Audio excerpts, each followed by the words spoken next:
देखें वो एक कश्मीर जो है आलमी दुनिया के अंदर यूएनओ के अंदर आप ये एक मुतनाज़ जगह है। आप एक मुतनाज़ जगह के ऊपर मैं एक छोटी सी एग्जांपल पुट करता हूँ कि एक यहाँ पे एक प्लॉट है, उस प्लॉट के ऊपर 2 पार्टीज़ का झगड़ा है या 3 पार्टीज़ का झगड़ा है। तो उस प्लॉट के ऊपर आप कहते हैं कि यार मैं अपने बिज़नेस चलाना चाहता हूँ, एक छोटी सी आइसक्रीम की शॉप वहाँ पे बनाना चाह रहा हूँ, तो डेफिनेटली इतनी आसानी से तो नहीं बना सकेंगे क्योंकि वो एक मुतनाज़ जगह है। बिल्कुल। अब वहाँ पे जो G20 की कॉन्फ्रेंस, इतना बड़ा इंडिया पड़ा है, आप कहीं भी उसको कर ले, एक मुतनाज़ जगह पे कर रहे।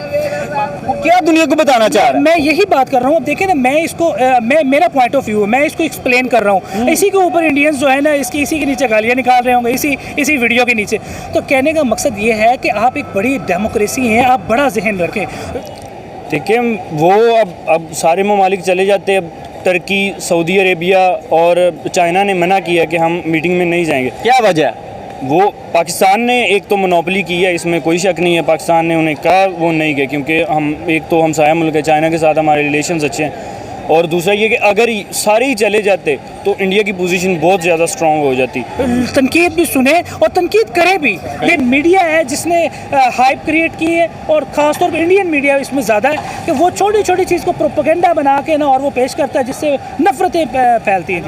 बिल्कुल। अस्सलाम वालेकुम। वालेकुम सलाम। आपका नाम? शुएब ताहिर। शुएब ताहिर। सर क्या करते हैं आप? मैं बेसिकली बिज़नेस है मेरा एक छोटा सा। ज़बरदस्त सर, माशाल्लाह। मेरे साथ एक बिजनेसमैन खड़े हैं और इनसे बात करते हैं कि जिस तरह के पाकिस्तान के हालात देख रहे हैं, इस पाकिस्तान के हालात में आप अपने नेबर कंट्री के साथ रिलेशन की बात करें, किस तरह के देख रहे हैं? अगर हम अपने नेबर कंट्री की बात करें जैसे कि चाइना है, अगर इंडिया की बात करें तो उनके अपने नेबर कंट्री के साथ बहुत अच्छा रिलेशन है। अगर हम बात करें हमारे रिलेशन में इतना फ़्लो क्यों नज़र आ रहा है, इतने अगर देखा जाए इतना उसमें फ़र्क क्यों नज़र आ रहा है?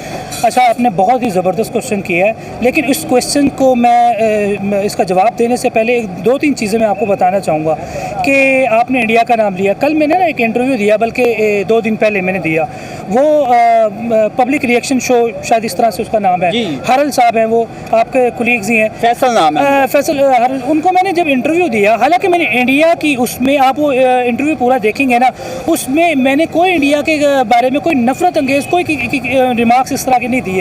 उसके बावजूद आप उस वीडियो पे जाएं, आप उस वीडियो के नीचे कमेंट्स देखें ना, तो इतनी बड़ी इकोनॉमी, इतनी बड़ी जमहूरिया, मतलब उनके लोग इतने छोटे से लोग हैं। हालांकि मैं इंडिया के ख़िलाफ़ नहीं बोल रहा हूँ, और उसमें वो इतना उन्होंने मैं अच्छे अल्फाज में कहूँगा कि उन्होंने मेरे बारे में लोगों ने नेगेटिव रिमार्क्स दिए।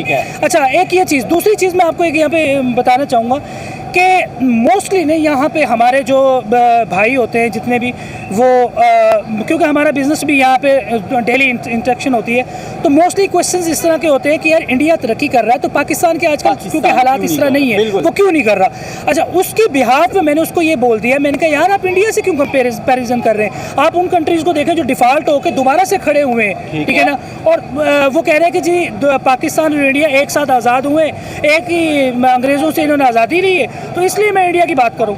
मैंने उसको कहा कि भाई मेरी ये मिस्र ने यूके से आज़ादी ली है, श्रीलंका ने ली है, और बहुत से कंट्रीज़ हैं, आप उनके साथ कंपैरिजन करें। ठीक है, इंडिया एक बड़ी इकोनॉमी है, पहली बात है हमारा उनके साथ कंपैरिजन बनता नहीं है। वो एक बहुत बड़ा मुल्क है, ठीक है। हमारे आजकल जो हालात हैं, जिस तरह से हालात चल रहे हैं, वो उनको मजाक बना रहे हैं। हालांकि इंडिया को मतलब ये प्रॉब्लम्स आती हैं, ये कौमों के ऊपर आती हैं। हम अल्हम्दुलिल्लाह हम तो अपने मुल्क के खिलाफ नहीं बोल सकते, चाहे जितना मर्जी आप हमसे पूछें कि इंडिया तरक्की कर रहा है, वो चांद पे पहुंच गया और आप यहाँ पे बैठे हुए हैं, मैं तो नहीं बोलूँगा, क्योंकि यही तो मैं अपनी धरती माँ के साथ प्यार करता हूँ। चाहे यहाँ पे 1 रुपया ना रहे, चाहे यहाँ पे हम भूख से मर रहे हों, हम अपने मुल्क से मोहब्बत करते हैं, प्यार करते हैं, हम इसके खिलाफ नहीं बोल सकते। बिल्कुल सर, कोई भी शख्स अपनी माँ धरती के साथ कभी भी कोई भी उसके खिलाफ नहीं बोलता। मकसद ये होता है, हमारा मकसद ये है कि हम लोग किन जगहों पे फाल कर रहे हैं, हमारी क्या कोताहियां हैं जिनकी वजह से हम लोग पीछे रह गए हैं। जैसे कि अगर बात करें, लाजिम नहीं है कि आप कह रहे हैं कि इंडिया के साथ कंपैरिजन किया जाए, बात करते हैं बांग्लादेश की। बात करते हैं बांग्लादेश की, तो बांग्लादेश की भी बात करें, वो भी आज हमसे ज़्यादा बेहतर पोजीशन में नज़र आता है, क्योंकि हमारे तो नियर अबाउट वही लगते हैं ना, हम तो उन्हीं से कंपैरिजन करेंगे। तो आप अपना एक पॉइंट ऑफ व्यू दे रहे हैं, तो काइंडली सर मुझे ये बताया, जिस तरह से G20 की मीटिंग के हवाले से एक मेरा छोटा सा क्वेश्चन है आपके साथ, कि वहाँ पे होने जा रही है, बहुत सारे ममालिक ने वहाँ जाने से उसको बायकॉट कर दिया है, इनकार कर दिया है, जैसे कि सऊदी अरेबिया है, और बात करें चीन है, और चंद ममालिक है, तुर्की ने भी इसका इनकार कर दिया। तो सर क्या रीज़न नज़र आती है कि इनका इनकार करना क्यों बनता था? देखिए वो एक कश्मीर जो है आलमी दुनिया के अंदर UNO के अंदर आप ये एक मुतनाज़ जगह है। आप एक मुतनाज़ जगह के ऊपर, मैं एक छोटी सी एग्जांपल पुट करता हूँ कि एक यहाँ पे एक प्लॉट है, उस प्लॉट के ऊपर 2 पार्टीज़ का झगड़ा है या 3 पार्टीज़ का झगड़ा है। तो उस प्लॉट के ऊपर आप कहते हैं कि यार मैं अपने बिज़नेस चलाना चाहता हूँ, एक छोटी सी आइसक्रीम की शॉप वहाँ पे बनाना चाह रहा हूँ, तो डेफिनेटली इतनी आसानी से तो नहीं बना सकेंगे, क्योंकि वो एक मुतनाज़ जगह है। बिल्कुल। अब वहाँ पे जो G20 की कॉन्फ्रेंस, इतना बड़ा इंडिया पड़ा है, आप कहीं भी उसको कर ले, एक मुतनाज़ जगह पे कर रहे, क्या दुनिया को बताना चाह रहे हैं? मैं यही बात कर रहा हूँ। अब देखिए ना, मैं इसको मेरा पॉइंट ऑफ व्यू है, मैं इसको एक्सप्लेन कर रहा हूँ। इसी के ऊपर इंडियंस जो है ना, इसी के नीचे गालियाँ निकाल रहे होंगे, इसी वीडियो के नीचे। तो कहने का मकसद ये है कि आप एक बड़ी डेमोक्रेसी हैं, आप बड़ा जहन रखें, तनकीद भी सुने और तनकीद करें भी, लेकिन पॉजिटिव तनकीद करें। मतलब मैंने कमेंट्स देखे, उसमें कुछ ऐसे कमेंट्स भी हैं जो मुझे मज़ा आया सुन के कि यार वो मतलब कर, लेकिन जो आप गालियाँ निकाल रहे होते हैं, इसका मतलब है आपकी परवरिश, आपकी स्कूलिंग, जो इंडिया का इतना स्कूलिंग स्ट्रक्चर इतना नीचे गिर चुका है कि आप एक बंदा तनकीद कर रहा है, एक कंपैरिजन कर रहा है दोनों कंट्रीज़ को, और ये कह रहा है कि यार हमारा मुल्क भी उनसे आगे जा सकता है। आप इसको बर्दाश्त नहीं कर रहे, आप गालियाँ निकालना शुरू हो गए, क्योंकि वो इंतहाई गलत तरीका कार है कि कभी तनकीद करना आपका हक है, लेकिन कभी भी आप किसी को भी क्रिटिसाइज किसी गाली या अब्यूजिंग में ना करें। तो G20 के हवाले से आपने क्वेश्चन किया, मैं उसके जवाब ये देता हूँ। देखिए मुतनाज़ जगह है, आप कहीं भी उसको कर लें। दूसरी चीज़ ये, ठीक है आप करते हैं, अगर कोई कंट्री जैसे अभी वो उनमें आबादी है दोनों ममालिक में, चाइना में भी और इंडिया में भी, दोनों ममालिक में सबसे ज़्यादा आबादी उन्हीं में है। तो कोई भी मुल्क है वो इन्वेस्टमेंट देखता है और फॉरेन इन्वेस्टर्स उधर आते हैं, क्योंकि उधर सिक्योरिटी अच्छी है। हमें ईरान से भी मसला है, आए रोज़ उधर ईरान के बॉर्डर पे भी कत्ल गारत होती है, फ़ौजी मरते हैं, और अफ़गानिस्तान के बॉर्डर पे भी मसले मसाइल हैं। तो सबसे ज़्यादा यही है कि इन्वेस्टमेंट हो, और ऊपर से पॉलिटिकल स्टेबिलिटी जो सबसे ज़्यादा ज़रूरी है। तो ये 2-3 चीज़ें हैं, सिक्योरिटी है, पॉलिटिकल स्टेबिलिटी है, और ये है कि हर बंदा, हर इदारा वो अपनी लिमिट में रह के जो उसका काम है वो करे। तो फिर मेरे ख्याल में देखिए वो अब सारे ममालिक चले जाते हैं। अब तुर्की, सऊदी अरेबिया और चाइना ने मना किया कि हम मीटिंग में नहीं जाएंगे। क्या वजह है? वो पाकिस्तान ने एक तो मोनोपोली की है, इसमें कोई शक नहीं है। पाकिस्तान ने उन्हें कहा वो नहीं गए, क्योंकि हम एक तो हमसाया मुल्क है, चाइना के साथ हमारे रिलेशंस अच्छे हैं, और दूसरा ये कि अगर सारे ही चले जाते तो इंडिया की पोजीशन बहुत ज़्यादा स्ट्रॉन्ग हो जाती। सऊदी अरब ने भी कहा है और दूसरे कंट्रीज़ ने कहा कि हम नहीं आएंगे, शमूलियत नहीं करेंगे। वो उनको डेफिनेटली वो भी एक इंटरनेशनल एक्टर्स हैं जो कि पूरी दुनिया के अंदर, मतलब है कि उनकी भी एक साख है, पहचान है पूरी दुनिया में, और फिर OIC के वो मेंबर हैं। तो डेफिनेटली कोई ना कोई रिएक्शन तो आएगा ना, जब अगर हम अपनी आज़ाद कश्मीर के अंदर कोई इस तरह से हम एक छोटी सी एग्जाम्पल देता हूँ, हमने तो लीग करवाई, कश्मीर प्रीमियर लीग कराई, तो इंडिया से इतनी तनकीद करने को मिली थी। तो आप तो G20 को 20 ममालिक को बुलाकर और दूसरा ऑब्जर्वर स्टेटस उसके साथ आएंगे, ये तो मेंबर है ऑब्जर्वर स्टेटस, यानी कि 30 से 40 ममालिक वहाँ आ रहे हैं। अभी रिसेंटली सर एक और भी मीटिंग हुई है, वो जापान में हुई है, जिसमें G7 मीटिंग कहा जाता है, जबकि इंडिया उसका मेंबर भी नहीं था, और जापान ने स्पेशली उसको इनवाइट किया और वहाँ पे उसको शमूलियत के लिए बुलाया, जबकि वो उसका मेंबर नहीं था। बात करने का मकसद ये है कि उसके दूसरे ममालिक के साथ या दूसरे ममालिक उनके साथ अपने ताल्लुकात ज़्यादा बेहतर बनाने की पोजीशन में है। क्या उसकी वजह, क्या उनकी इकोनॉमी ज़्यादा स्ट्रॉन्ग है इस वजह से? देखें, आप यहाँ पे जो जितने भी लोग इंडियन कंटेंट बना रहे हैं, उनका मकसद पता है क्या है कि 1 अरब की आबादी है। आप पॉजिटिव इसको ले, 1 अरब की आबादी है, हम उनका कंटेंट बनाएंगे, वो देखेंगे तो बड़ा एक हमारे हाइप मिलेगी।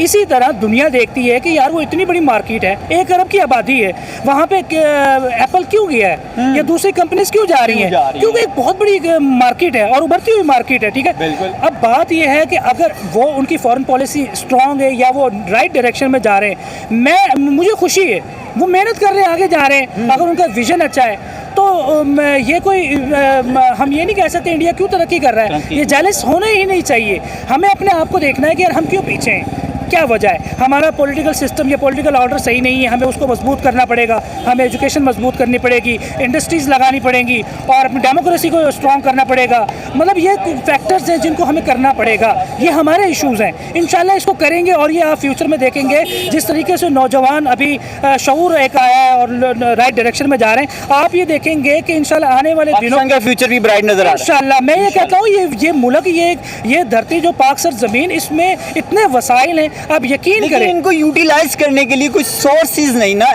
ऐसे प्लेटफॉर्म नहीं है। या तो ऐसे प्लेटफॉर्म दिए जाएं जो हमारी पढ़ी लिखी क्वालिफाइड लोग वो पाकिस्तान को छोड़ के बाहर ना जाएं। अब देखें ना, हमारा यहाँ से रिसेंटली 1 साल में 10 लाख लोग इस पाकिस्तान को छोड़ के चले गए हैं, उसके पीछे भी तो कोई रीज़न है ना सर। वही बात है ना कि जब मुल्क के हालात अच्छे होंगे तो किसका दिल करेगा जाने का, ठीक है। सेकंड थिंग, अगर वो चले भी जाते हैं तो मेरे ख्याल से, मेरा अपना पर्सनल पॉइंट ऑफ व्यू, गलत भी हो सकता हूँ कि ये कोई फ़र्क नहीं पड़ता क्योंकि आपकी, लेकिन हमारे लीडरान ही कहते हैं ना कि जी अगर वो जाएंगे तो हमारा मुल्क ही डिफ़ॉल्ट की पोजीशन में है कि हमारे मुल्क में एक जो पढ़ा लिखा नौजवान जिसका एक अच्छा माइंड होगा वो निकल जाएगा, तो फिर मुल्क को कौन तरक्की की तरफ लेके जाएगा? सर 24 लाख की आबादी है, उसमें से अगर 10 लाख चले गए ये कोई बड़ी बात नहीं है, ठीक है ना।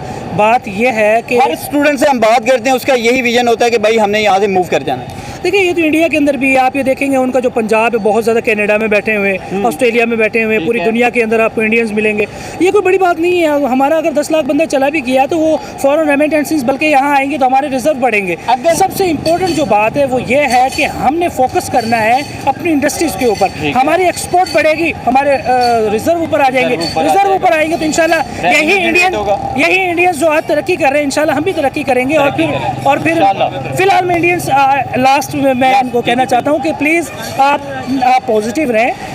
मैं अपने बारे में बताता हूँ, मेरे जो दादा हैं वो इंडिया से माइग्रेट करके पाकिस्तान आए। यकीन करें मुझे जब भी मौका मिला मैं इंडिया जाऊँगा, उनकी वो जगहें देखूँगा जहाँ पे हमारे फोर फादर्स रहा करते थे। गुड़गांव शायद है वो जगह जहाँ से बिलोंग करते थे। तो कहने का मकसद ये है कि हम उनसे प्यार करते हैं, इंडिया से हम नफरत नहीं करते। यहाँ पे 80% पाकिस्तानियों से पूछेंगे ना, आप यकीन करें वो कहते हैं यार हमें इंडिया का मौका मिले तो हम इंडिया जाएंगे, देख के आएंगे, वहाँ का ताजमहल देखेंगे, दूसरी चीज़ें देखेंगे। और मेरे इंडियंस भी, मेरे बहुत बड़ी तादाद इंडियन जो यहाँ आती है, अनारकली में आती है, वो खाना खाते हैं और बताते हैं मैं इंडियंस हूँ, तो पैसे नहीं लेते, इतना प्यार करते हैं। अभी भी कोई इंडियन आ जाए तो हम उसको बड़ी रिस्पेक्ट देंगे कि यार हमारा नेबर भाई उधर से आया। तो ये पॉजिटिविटी फैलाएं, ना कि नेगेटिविटी। दोनों ममालिक को करीब आना चाहिए, आवाम को करीब आना चाहिए। ये मीडिया है जिसने हाइप क्रिएट की है और ख़ासतौर पर इंडियन मीडिया इसमें ज़्यादा है कि वो छोटी छोटी चीज़ को प्रोपेगेंडा बना के ना और वो पेश करता है जिससे नफरतें फैलती हैं। बिल्कुल, देखिए बिलावल भुट्टो जो हैं वो फ़ॉरेन पॉलिसी उन्होंने अच्छी की है, अपने नाना की तरह जुल्फ़िकार अली भुट्टो की तरह उन्होंने हमारी फ़ॉरेन पॉलिसी अच्छी की है। और जब वो इंडिया गए थे तो उन्हें एक टॉक शो में भी बुलाया गया था, तो उन्होंने पाकिस्तान का जो पॉइंट ऑफ व्यू है वो उन्होंने बड़े अच्छे तरीके से पेश किया और मेरे ख्याल में वो उन्होंने एक पॉजिटिव उधर जाकर रोल अपना प्ले किया है और फॉरेन पॉलिसी। लेकिन सर अगर हम डेवलपमेंट की बात करें, हमारे यहाँ जो आज़ाद कश्मीर है हमने आज तक उसके लिए किया क्या है? अगर बात करें हमारा नेबर कंट्री इंडिया, उसने तो जम्मू एंड कश्मीर में बहुत सारी डेवलपमेंट की है। रिसेंटली देखा जाए तो वहाँ पे सैनमाज बनाए हैं, इंफ्रास्ट्रक्चर को बेहतर किया है, बाहर से जो कि बैरूनी जिसे फॉरेन आप कह सकते हैं इन्वेस्टमेंट वहाँ पर लेके आया है, जैसे कि UAE है, सिंगापुर से है और जापान जैसे ममालिक से ममालिक जो है वहाँ इन्वेस्टमेंट कर रहे हैं। तो एक आपको एक सुनहरी वहाँ पे जो कि जम्मू एंड कश्मीर का एक फ्यूचर नज़र आ रहा है। अगर हम बात करें हमने आज तक क्या किया आज़ाद कश्मीर के लिए? देखिए ये हमारी बदकिस्मती है कि हम नहीं कर सके, हम अपने पाकिस्तानियों के लिए कुछ नहीं कर सके क्योंकि ना इधर पैसे हैं, ना इन्वेस्टमेंट है, ना सिक्योरिटी है। इन्वेस्टमेंट तभी है कि ना जब सिक्योरिटी होगी। तो उन्होंने इंडिया के पास पैसे हैं, इन्वेस्टमेंट है, उन्होंने उधर की है, तो उधर हालात अच्छे किए हैं। पाकिस्तान कुछ भी नहीं कर सका जी। ये हमारी फ़ॉरेन पॉलिसी में फ्लॉज हैं, तो इसी वजह से फ़ॉरेन मिनिस्टर और बाकी जितना भी उसके अंदर स्टाफ आता है उनको कोशिश करनी चाहिए। और रही बात इंडिया की, इंडिया के साथ हमारे हालात और ताल्लुकात अच्छे होने चाहिए।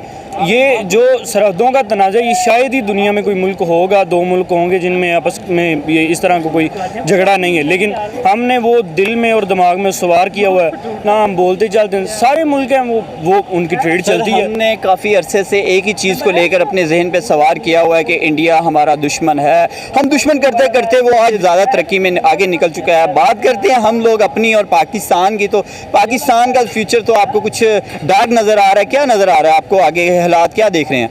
मुझे तो वैसे अभी तक जिस तरह के हालात चल रहे हैं और ज़्यादातर जो जिनकी कह लें कि जो एजड लोग हैं वो कह रहे हैं कि हमने इस तरह की इकोनॉमी और इस तरह के हालात हमने पाकिस्तान की तारीख में पहले नहीं देखे, और अभी तक तो आगे फ्यूचर जो है वो डार्क ही नज़र आ रहा है। लेकिन इंडिया ने अब तरक्की की है और इसमें कोई शक नहीं है। वो दुनिया की जो 6 बड़ी इकॉनमीज़ हैं 6ठे नंबर पे है वो।